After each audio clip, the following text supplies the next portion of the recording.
예, 윤 대통령은 15자, 이재명 대표는 600자. 6개월 만에 여론조사 민주당을 앞선 국민의힘 얘기.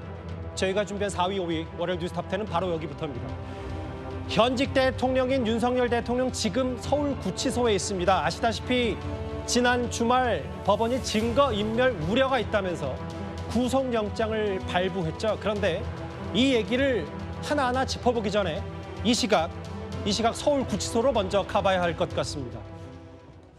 속보가 들어왔어요. 보신 그대로입니다. 공수처의 관용차가 서울구치소에 진입을 했습니다.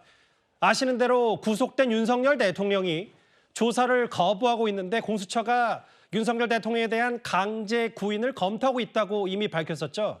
지금 서울구치소 교정본부장에 따르면 공수처의 수사검사들과 수사관들이 도착을 해 있고, 대통령이 강제 구인될지 말지에 대한 공수처의 집행 여부에 촉각을 곤두셀 수밖에 없는 이 시각 서울구치소의 모습입니다. 보신 그래도 몇몇 경찰 병력들이 있고요.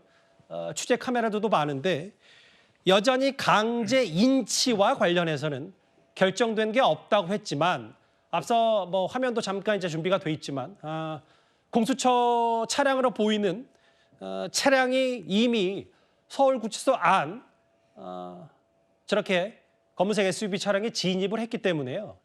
아마 강제 구인 얘기도 그래서 더 나오는 것 같습니다. 앞서 아마 검은색 SUV 차량은 경호처 차량으로 추정이 되고 여러 몇몇 관용차로 보이는 공수처 차량도 지금 들락날락하고 있어서요. 좀 더 봐야 될 것 같은데. 이현정 의원님. 네. 초유의 일이 거듭되고 있습니다만 현직 대통령에 대한 강제 구인까지 있다면 이것 또한 헌정사상 처음 있는 일이에요. 참 가보지 않는 길을 많이 가는 것 같습니다. 현직 대통령이 구속된 사례, 또 체포영장이 발부된 사례도 처음인데 지금 대통령은 서울구치소에 지금 현재 일반 이제 수용이 돼 있습니다. 자, 그런 상황에서 어제 원래 이 수사를 받기 위해서 출두 요청을 했는데 윤 대통령이 또 거부를 했습니다. 오늘도 마찬가지로 이제 거부를 하다 보니까 일단 공수처 입장에서는 지금 남아 있는 기간이 공수처가 한 게 10일 정도 됩니다. 그 다음에는 이제 기소를 위해서 검찰로 이제 신병을 옮겨야 되는데 그 시간 안에 이제 수사를 하기 위해서 지금 어떤 절차를 밟고 있는 것 같아요. 자, 이게 대통령이 지금 이제 공수처 출두를 거부하다 보니까 직접 공수처가 서울구치소로 가서 그 공수 교도관들에게 협조 요청을 하는 거죠. 즉 인치라고 그래서 사람을 어느 장소에다가 이제 같이 데리러 올 수 있도록 이렇게 와서 수사를 하는 건.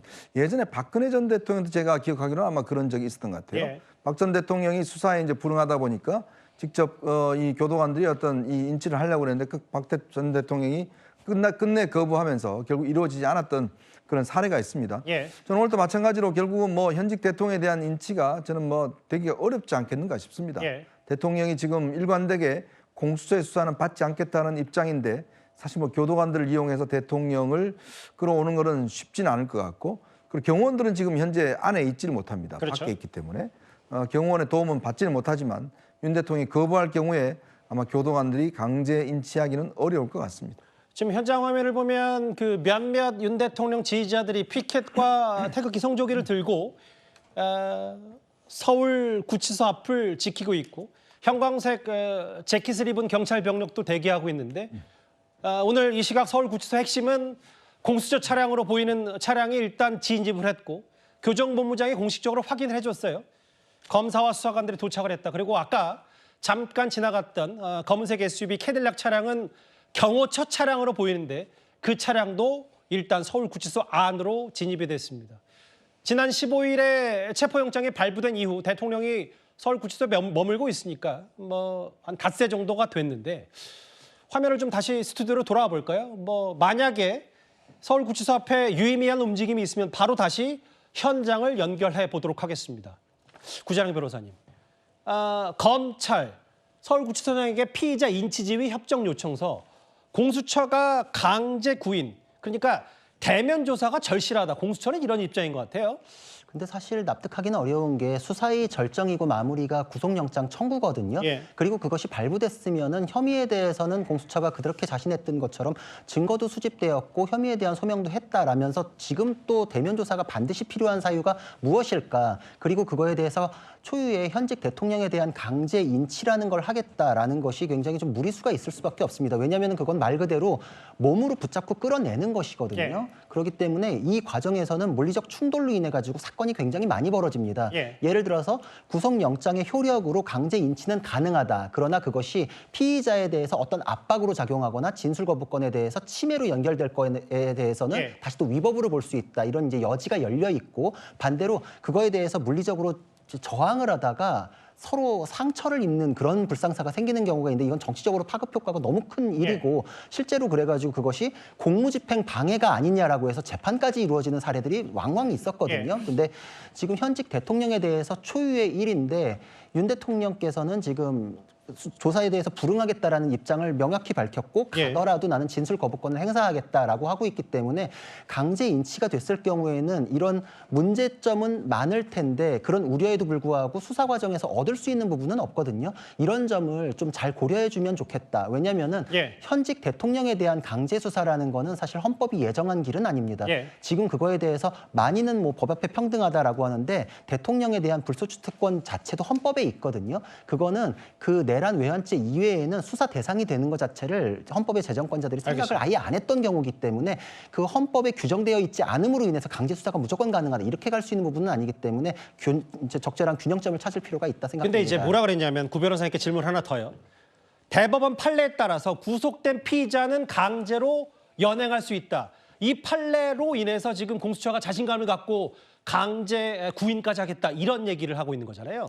그렇죠. 구속영장의 효력으로 원칙적으로 원하는 수사 장소로 데려올 수 있는 효력이 연결되는 것은 맞습니다. 예. 근데 아까 제가 설명드렸다시피 거기에서의 물리력 행사 자체가 선을 넘을 경우에는 그 자체가 준항고의 대상으로서 위법해가지고 취소될 수가 있거든요. 예. 그러니까 그 선을 넘지 말아야 되는데 대통령께서 지금 거기에 대해서 물리적으로 몸싸움이나 이런 것이 벌어질 우려에 대해서는 민감한 사안이기 때문에 지금 공수처 검사하고 수사관이 구치소로 갔다라는 거는 예. 현장에서 출장 조사가 가능합니다. 그러니까 이제 그런 정도 수준에서 타협점을 볼 어차피 필요가 대면 있고. 조사를 하면 구치소 안에서도 하니까 뭐 이 말씀하시는 그렇죠. 거죠? 그러니까 그거에 대해서 충분히 의견 교류를 해가지고 좀 조정을 할 필요가 있지. 예. 강제 인치라는 거에 대해서 어떤 공수처가 자신의 기관의 어떤 존재감을 높이는 차원에서 무리하게 진행할 경우에는 이게 역풍이 만만치 않을 일이기 때문에 굉장히 조심해야 된다 생각됩니다. 결국 현직 대통령의 신분이 최대 변수가 될 수 있다. 성친 부회장님.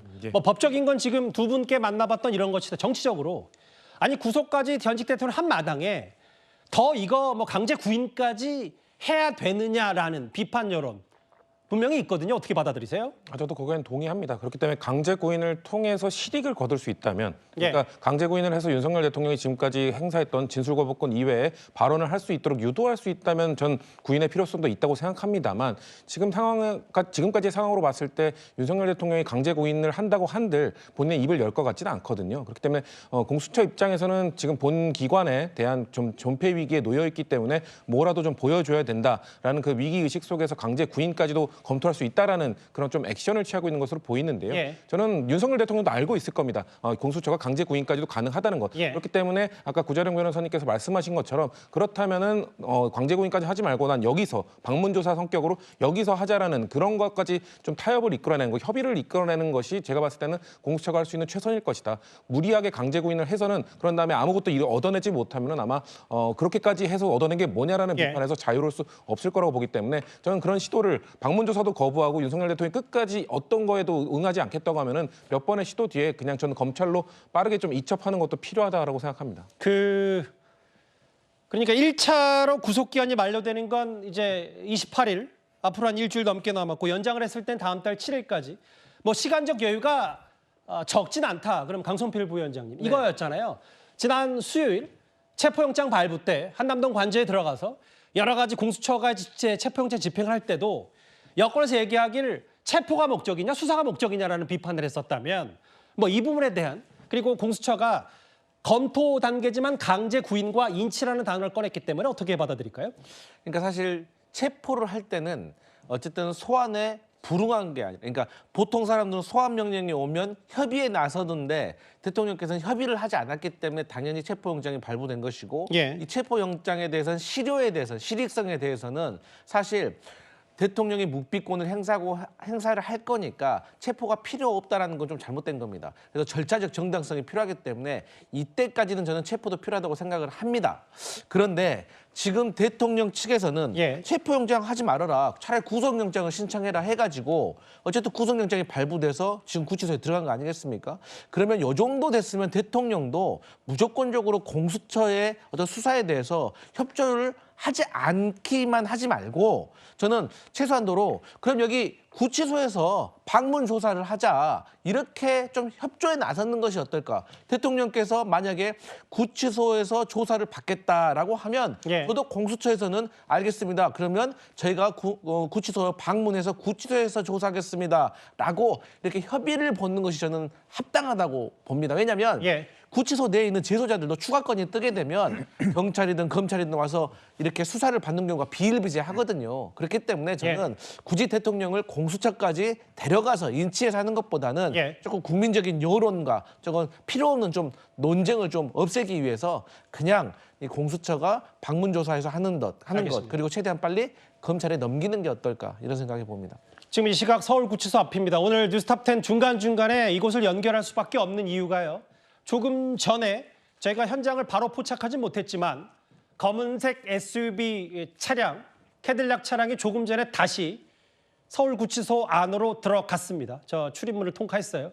아마 경호처 차량으로 추정이 되고 뭐 공수처에 뭐 검사 1명, 수사관 3명 혹은 경호처 차량도 지금 복수의 차량 2대 차량이 들어간 것 보니 강제 인치, 강제 구인과 관련해서 뭔가 지금 그 안에서 조율 중인 것 같은데 윤 대통령이 지금 공수처의 조사를 거부하고 있는 이 가운데 또 강제 구인 얘기가 있었기 때문에 지금 교정청 차량도 다시 나가고 있는데요.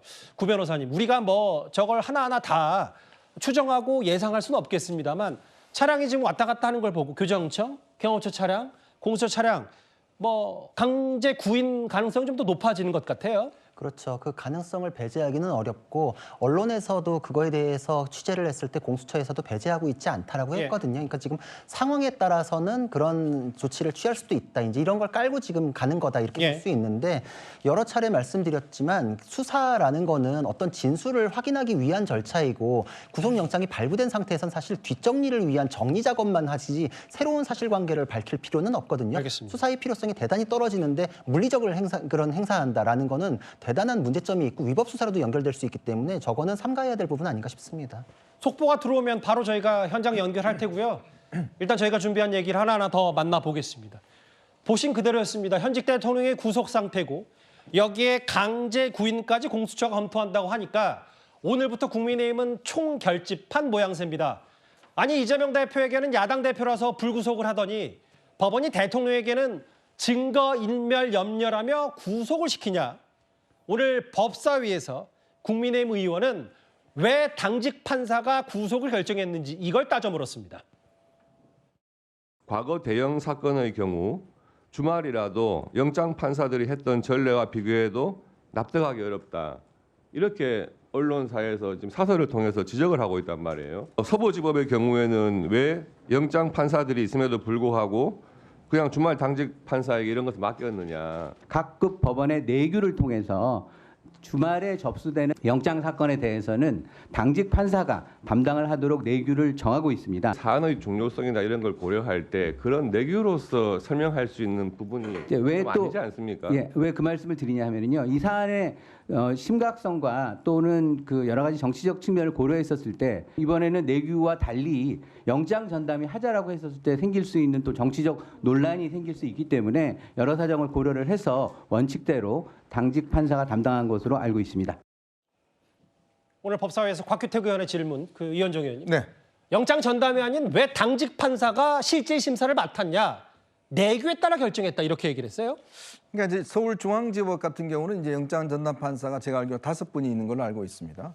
그리고 이제 일반 지법 같은 경우는 2분이 있는 걸로 알고 있는데 아마 내부적으로 보면 평일에는 영장 전담 판사가 영장을 전담하지만 주말에는 이 일반 판사들이 돌아가면서 당직을 맡아서 하는 걸로 알고 있어요. 그러다 보니 이번에 원래는 사실은 이제 그 날짜가 보면 이 영장 심사가 이제 영장 전담 판사가 하게 돼 있었습니다. 근데 윤석열 대통령 측에서 사실은 이 체포영장과 관련 적부심을 신청했지 않습니까? 예. 서울중앙지법에 체포영장 적부심을 신청하는 바람에 이 시간이 연장이 돼 버렸어요. 그러다 보니까 이게 이제 주말로 넘어간 겁니다. 주말로 넘어가다 보니까 아마 이제 서부지법에서는 마치 이게 이제 영장 전담 판사가 2명이 다 사실은 1차, 2차 체포영장을 발부한 판사였거든요. 그래서 원래는 윤 대통령 측에서 어차피 두 사람 중에 다 발부를 했기 때문에 두 사람 중에 누가 맞더라도 이게 불공정하다, 안 가겠다, 참가 안 가겠다 이야기를 했어요. 예. 근데 이제 주말에 판사가 이제 차한경 판사로 일반 당직 판사로 바뀌어 버렸습니다. 그렇죠. 자, 그러다 보니 윤 대통령 측에서는 그래도 한번 해보자라고 해서 이제 직접 출석한 거 아니겠습니까? 예. 그러니까 아마 이제 서부지법 입장에서 보면 마치 예를 들어서 원래 자기들이 하던 내규가 있는데 그 내규에 어긋나게 영장 전담 판사를 아마 토요일 날 근무하게 해서 할 경우에 이것도 오해받을 수 있잖아요. 예를 들어 체포영장 다 발부한 판사인데 그 판사를 또 하게 되면 예. 이거 너무 심증이 굳어지는 거 아닌가 이런 논란이 있다 보니까 그래서 아마 이 서부지법에서는 원래 그냥 하던 대로 쭉 하는 게 오히려 오해가 없겠다. 아마 그런 판단에서 저는 당직 판사가 영장 심사를 한 걸로 알고 있고 예. 그래서 윤 대통령 측에서도 이제 응했는데 예. 결과는 좋지 않았죠. 이게 성친 부의장님 이런 거잖아요. 초유의 일이고 대한민국을 뒤흔든 일이기 때문에 예. 여권에서 하는 부분이 아주 일말의 여지와 논란거리도 없이 해야 된다. 이 모든 법적 절차가. 근데 이제 여당에서 얘기한 건 왜 서부지법 갔냐 중앙지법 안 가고 영장 쇼핑한 거 아니냐. 물론 뭐 서울중앙지법에서도 이 체포영장 관련해서는 기각하긴 했지만 그럼 또 당직 판사 뭐 이런 부분에 대한 논란거리 뭔가 더 오해 소지가 없이 법원이 할 수 없었는지 이 부분을 여당이 집중적으로 캐묻는 것 같거든요. 예, 맞습니다. 근데 배영원 차장의 답변을 들어보면 그런 것 때문에 오히려 규칙을 따른 것이다. 기존에 정해놓은 만약에 그 체포영장 그 2번의 체포영장 발부가 있었을 때 영장 전담 판사 2명이 돌아가면서 하지 않았었습니까? 근데 첫 번째 체포영장 그 담당했던 이순영 판사에 대해서는 심지어 정치적 성향까지 운운하면서 그의 예. 부적절성을 공격을 당했었죠. 예. 그러면서 서부지법에 뭔가 신뢰도를 추락시킨 일이 있었는데 그렇기 때문에 저는 오히려 이 내규를 잘 지킨 것 이게 오히려 잘한 것이라고 보고요. 오히려 아마 영장 전담 판사들에게 어떻게 내규를 좀 바꿔가면서 아니면 예외 조항을 그 적용하면서 그 둘에게 맡겼으면은 오히려 또 다른 비판이 있었을 겁니다. 왜 내규를 지키지 않았냐면서 또 다른 비판이 있었을 것이기 때문에 전 이거에 대해서는 오히려 좀 약간 억지 논리다, 억지 주장이다, 억지 뭔가 비판을 위한 비판이다라고 보이는 것이 아니 법대로 했고 내규대로 따랐는데 왜 이것에 대해서 예. 지적하느냐라는 저는 반론이 있을 수 있다고 생각합니다. 국민의힘이 또 주도적으로 비판하는 법원을 얘기하는 이 부분이 여기 있어요. 대통령의 구속 사유. 한번 제가 짧아서 바로 읽어볼 수 있을 것 같아요. 피의자가 증거를 인멸할 염려가 있다. 딱 15자였습니다. 이 부분에 대해서 오늘 법사위에서 국민의힘 의원들이 법원을 캐물었는데요. 바로 영상 만나보겠습니다. 어제 혹시 그 판결문 기억나시죠? 피해자가 증거를 인멸할 우려가 있다. 딱 15자로 구속 영장 발부 사유입니다. 반면에 지금 국민들께서 많은 관심을 갖고 계시는 민주당 이재명 대표에 대해서 구속영장을 청구를 기각하면서 어땠습니까? 최대 600자로 청구 사유에 대해서 이거 기각한 적이 있지 않습니까? 누구에게는 이렇게 불구속 수사의 원칙을 강조하고 또 자기 방어권 보장을 해주겠다고 하고 공적 감시 비판의 대상인 점을 고려해서 구속을 안 했다 그랬어요. 그러면 윤석열 대통령은 좀 공적 감시의 대상 아닙니까? 제가 민주당에 있을 때 이재명 대표 체포 동의안 가결에 앞장섰는데요. 아니 그때 체포 동의안 국회에서 동의안 가결시키고 영장이 발부될 정도의 상황에 이르렀는데도 불구하고 그 당시 담당 판사 뭐라고 했습니까? 그 불구속 수사의 원칙을 배제할 정도의 구속 사유를 필요성을 인정하기 어렵다. 또 공당의 대표로서 만인의 그 감시 비판의 대상이 되고 있기 때문에 피의자의 방어권을 보장할 필요가 있다. 뭐 이런 등등의 이유를 들어서 영장을 기각했거든요. 납득이 안 되죠. 너무나 형평이 안 맞고 네. 형평이 안 맞는 게 아니라 너무 부조리하고 불이한 것이죠. 부조리하고 불리한 하다. 판사 출신 이상민 전 의원이 오늘 저희 정치시간에 전화 연결해서 저렇게 얘기했는데요. 그냥 단순하게 볼게요, 구 변호사님. 박 전 대통령 35자, 이명박 전 대통령 83자, 윤 대통령 15자. 이거 어떻게 저희가 받아들여야 돼요? 사실 판사는 판결로 말한다라는 얘기 있지 않습니까? 예. 그리고 판결 내용도 어렵다 그래서 법원에서 대대적으로 홍보하면서 추진하는 사업이 일반인이 보기에도 이해될 수 있는 설득력 있는 판결을 쓰자 이렇게도 하는데 예. 결국 이 많은 논쟁에 대해서 어떤 논점에 대해서도 국민들을 설득할 수 있는 정보를 주지 않은 거예요. 이게 서부지법에 청구하면서부터 제가 이런 우려가 있겠다 싶었던 게 서부지법에 청구하면서 체포 과정에 영장 판사 2명이 다 관여를 해버렸거든요. 예. 중앙이었으면은 다른 관여하지 않은 영장 전담 판사가 주말에도 나올 수 있었겠죠. 예. 실제로 저 같은 경우에도 의뢰인이 긴급 체포되는 바람에 토요일에 영장실질심사가 열렸는데 아하. 영장 전담 판사가 나왔었어요. 예. 근데 지금 이게 2명밖에 없다 보니까 서부에서는 그 사람들 하면 논란이 있을까 봐 지금 당직 판사가 있는데 제가 미리도 얘기했지만 당직 판사의 문제는 이걸 영장 전담을 하지 않기 때문에 과감한 결정이나 이런 걸 할 수가 없습니다. 그러니까 애초에 서부지법 간 게 문제다 이 말씀하시는 저는 거예요? 그거에 대해서 누차 지적했습니다. 그러니까 체포 영장을 서부로 가면서부터 이게 쭉 이제 잘못 깨어지기 시작했다. 그러니까 예. 당직 판사로서는 이 앞에 판사들이 했던 거를 따라가는 식의 결정, 그 틀을 벗어나기는 굉장히 어렵거든요. 근데 그러다 보니까 저 가상적인 판단, 증거 인멸할 염려가 있다? 어떤 부분에 대해서 염려가 있는지 지금 양쪽에서 PT까지 하면서 5시간에 걸쳐서 변론을 했어요. 근데 관할에 대한 거, 수사권에 대한 거, 혐의 성립에 대한 거, 도주 인멸과 증거 인멸 우려 이런 것들에 대해서 하나도 판단을 안 해줬다. 지금 나오는 거는 휴대폰을 교체했다라는 것인데 제가 했던 사건에서도 휴대폰 교체했던 거에서 영장 기각된 사례가 많습니다. 말씀 끊어서 정말 죄송합니다만 휴대전화 교체한 것도 있고 예를 들어 차은경 판사가 유일하게 했던 질문 중에 최상목 부총리에게 줬던 메모 기억 안 나냐? 뭐 이런 부분도 염두에 둬서 증거인멸했다. 뭐 이런 부분들을 판사가 개인적으로 판단한 것 같거든요. 그러면 그거에 대한 설시가 있어야죠. 앞에 다른 사건들에 대해서는 있지 않습니까? 이재명 대표에 대해서는 600자까지 적어주는데 왜 이거에 대해서는 15자밖에 없는가라는 것이죠. 그리고 그 휴대폰 교체에 대해서도 계엄 전에 교체했다 그러는데 그러면 증거인멸 염려에 대해서는 논증을 해줘야 돼요. 계엄 전에 있었으면서도 이게 왜 그 후에 증거인멸 염려가 되는 것인가. 그리고 그 경호처에서 수색에 대해서 거부하는 걸 윤석열 대통령의 증거인멸 염려로 고려해야 된다 이런 주장들도 하시던데 그건 옳지 않거든요. 왜냐면은 정확히 맞닿아 있는 이재명 대표의 사건에서는 측근들이 이화영에 대해서 진술 회유한 것이 인정된다. 그러나 이재명으로부터 직접 지시가 있어서 했는지는 확인되지 않았으므로 증거인멸의 염려가 없다. 이런 식으로 했어요. 근데 수색에 대해서는 경호처장이 결정 권한이 있었고 거기에 대해서 윤석열 대통령에 대한 관련성이라는 건 전혀 거론된 적도 없고 확인된 바가 없는데 두 개가 왜 다르냐에 대해서 국민들이 의구심을 갖는데 전혀 저 결정문은 아무런 해답도 주지 않았다라는 것이고 이거에 대해서는 저 혼자 하는 얘기가 아니라 오늘 국회에 나온 법원 행정처장이 직접 얘기했습니다. 서부지법 사태에 대해서 대법관 회의에서 무슨 얘기가 있었습니까? 라고 했을 때 법원에서도 형평성에 맞는 결정들을 하고 있는지에 대해서 법원 스스로 되돌아보자라는 목소리가 많았습니다. 라고 했습니다. 정확히 그 지점에 대한 지적들이라고 생각합니다. 윤 대통령 구속사 15자. 이재명 대표 기각. 물론 뭐 통상적으로 구속영장이 발부했을 때는 좀 비교적 짧게, 기각은 좀 길게 쓰는 통상적인 보통의 경우가 있다고 하더라도 15자와 600자 너무 차이 나는 거 아니냐. 물론 뭐 야당에서는 이 현안의 그 혐의의 무게에 따라서 다르다고 얘기했지만 위증교사 혐의는 소명되는 것으로 보이다. 현직 야당 대표 불구속 수사 원칙 배제할 정도로 구속 필요성이 있다고 보기 어렵다. 이게 이재명 대표 구속을 면했을 때 법원의 판단이었거든요. 오늘 권영세, 권성동 두 국민의힘 사람들의 목소리 이어서 들어보겠습니다. 민주당이야말로 바로 국정 불안 조장 세력입니다. 한간에는 이재명 리스크가 코리아 디스카운트의 근원이라는 말까지 나옵니다. 조기 대선으로 자신들의 범죄를 덮겠다는 이재명 대표의 의도를 온 국민들이 다 알고 있습니다. 그러니 이재명 대표와 민주당의 지지율이 폭락하고 민주당이 살려면 이재명 대표를 손절해야 한다는 비판까지 나오는 것입니다.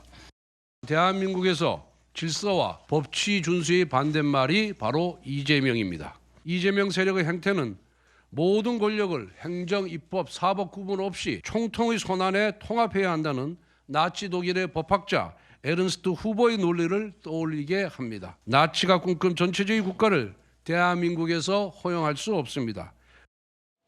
이거는 뭐 국민의힘 내부에서도 뭐 친윤, 비윤, 뭐 친한 할 것 없이 모든 국민은 법 앞에 평등해야 된다. 왜 이재명 대표의 불구속 수사는 적용이 되고 윤 대통령에 적용되지 않는가? 이제 어느 정도 그 사법적 단죄가 윤 대통령에게 끝이 났다면 강성필 부위원장님 다 이제 이재명 대표에 쏠리는데 특히 불구속에 대한 얘기가 많거든요. 그러니까 저는 이제는 좀 국민의힘도 법원의 결과에는 좀 수용을 좀 했으면 좋겠어요. 이렇게 수용을 하지 않고 자꾸 이재명 대표까지 끌어들이니까 그러니까 서부지법에 이런 폭동 사태 같은 것이 일어나지 않는가? 저는 그렇게 생각을 하고 이재명 대표의 혐의를 보면은 뭐 크게 배임죄, 뭐 공직선거법, 뭐 삼자 뇌물, 위증교사 뭐 이런 것들이고 윤석열 대통령의 혐의는 내란죄와 관련된 비상 계엄에 따른 내란죄와 같은 그야말로 대한민국에서 몇 안 되는 그런 범죄인 거예요. 그러니까 저는 비교의 대상이 아니라고 생각을 해요. 그리고 불구속 수사 원칙 얘기하는데 2023년도에 검찰의 구속영장 기각률이 25%입니다. 예. 이 말은 뭔 말이냐면 100명이 구속영장 실질심사 받으면 75명은 구속된다는 거예요. 예. 그럼 그 75명은 뭡니까? 왜 그분들 얘기할 땐 구속될 때는 아무 말 안 하다가 왜 이재명 대표라든지 윤석열 대통령 때만 이런 말을 하느냐. 그래서 저는 법원이 그런 것 같아요. 결과가 짧게 수사도 불법이다, 체포도 불법이다, 구속도 불법이다 이런 식으로 사법 질서를 조금 붕괴시키는 듯한 이런 발언을 계속하고 주장을 하시니까 저는 법원에서도 어쩔 수 없이 이런 결론을 내리지 않았나 그렇게 생각합니다. 근데 지금 혐의가 중하기 때문에 달리 봐야 된다라고 하는데 이재명 대표의 혐의는 무기징역까지 가능한 범죄가 여러 개예요. 예. 이거에 대해서 민주당 출신 이수진 전 의원께서도 무기징역이 아예 선고까지도 가능하다고 할 정도잖아요. 예. 그러니까 범죄의 죄질은 중한 거는 똑같습니다. 그리고 그리고 구속 여부는 유무죄를 결정하는 건 또 아니니까. 그렇죠. 그러니까 정말 법치에 맞게 똑같이만 하자. 근데 왜 다르냐 이거에 대한 질문이지 예. 누구에 대해서 뭐 편의를 봐주자 말자 이런 게 아니고 그리고 윤 대통령에 대해서 수사에 응하는 태도 지적하셨는데 이재명 대표는 더 나빠요. 지금 최근에도 법원도 조퇴하고 있는데 알겠습니다. 일체를 예. 다 조작 수사라고 하면서 부정했던 거는 이재명 대표 아닙니까?